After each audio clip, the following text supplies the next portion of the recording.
Sumainyo ang Panginoon. At sumaiyo rin. Ang mabuting balita ng Panginoon ayon kay San Lucas. Papuri sa iyo, Panginoon.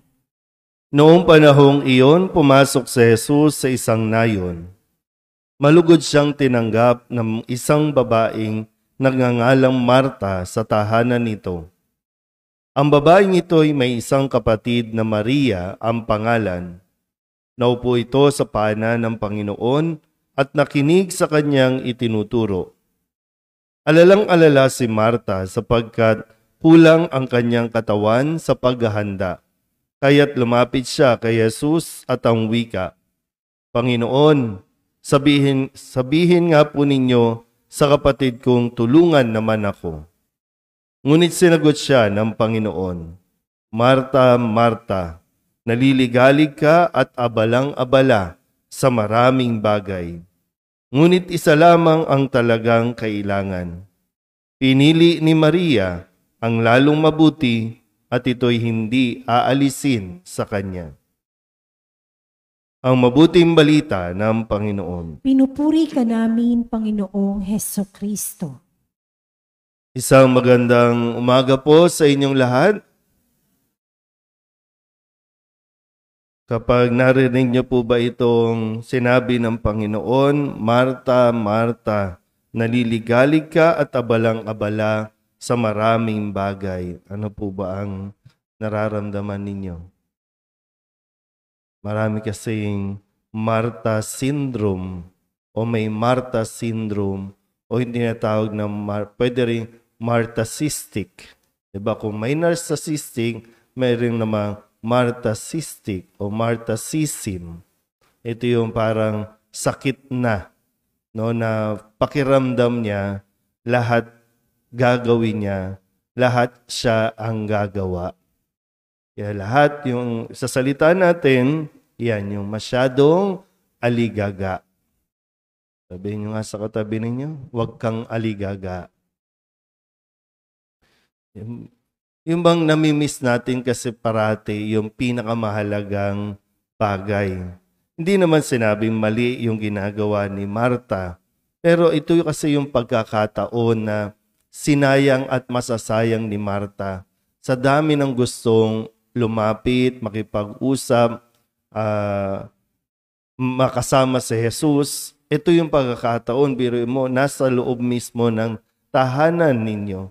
Itong si Jesus. At hindi naman siya nagpunta para maging pabigat. Nagpunta siya para mas maramdaman ang kanyang presensya. Pero nakakaligtaan ni Marta. Baka po pwedeng ilang oras na si Jesus doon. Wala pa si Marta. Tapos ngayon, sisisihin niya si Maria. Sisisihin niya ang iba na pagod na siya. No? At gusto niyang utusan si Jesus, na utusan si Maria, na tulungan siya. So, sino ngayon ang mag-aasikaso kay Jesus? Diba, minsan yung pag dumadalaw kayo sa kung saan man, kung sino man, diba? Anong gagawin niyo? Na walang gustong kumausap kasi lahat aligaga. Lahat may inaasikaso. E di wag ka na lang pumunta. Busy pala sila eh. Minsan po dito sa simbahan natin, no, pinaalalahanan ko minsan kapag yung mga lingkod, pag nagsimula na ang misa, wala nang aligaga. Pag nagsimula na ang misa, wala nang lakad ng lakad, wala nang kung ano-ano kasi dapat bago pa nagsimula ang misa, inayos na ang mga dapat gamitin para less movement, less distraction na tayo. Kasi natapos yung misa, hindi ka nakapagsimba, nag-serve ka lang, hindi ka nagsimba. Na ganoon din naman sa atin na pinaalalahanan tayo ni Jesus nitong mas mahalaga.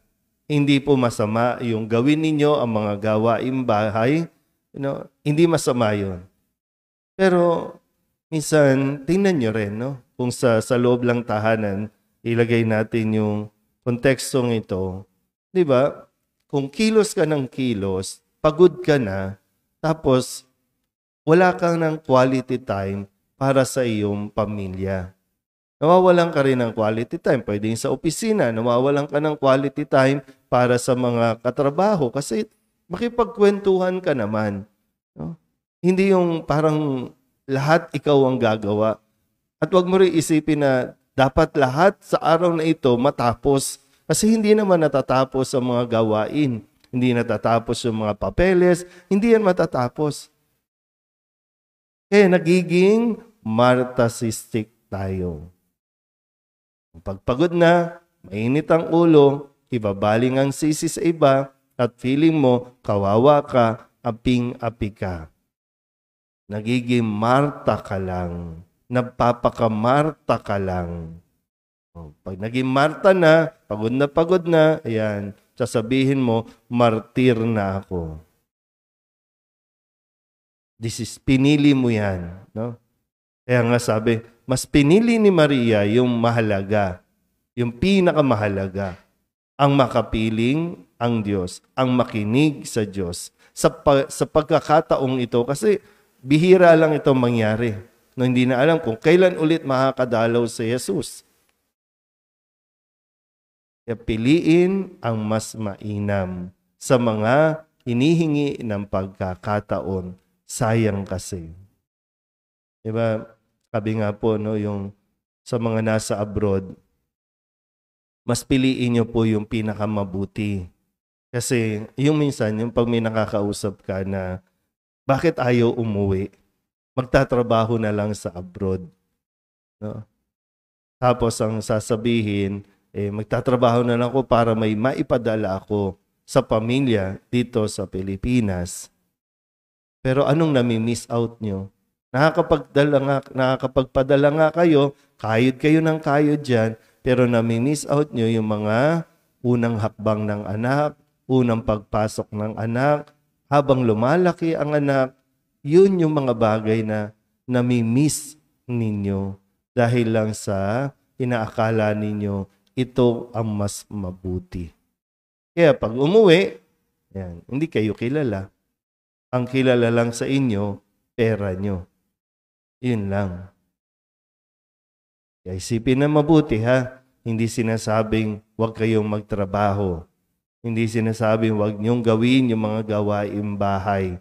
Pero kapag oras ng Panginoon, ibigay natin yung 100% quality time. Amen?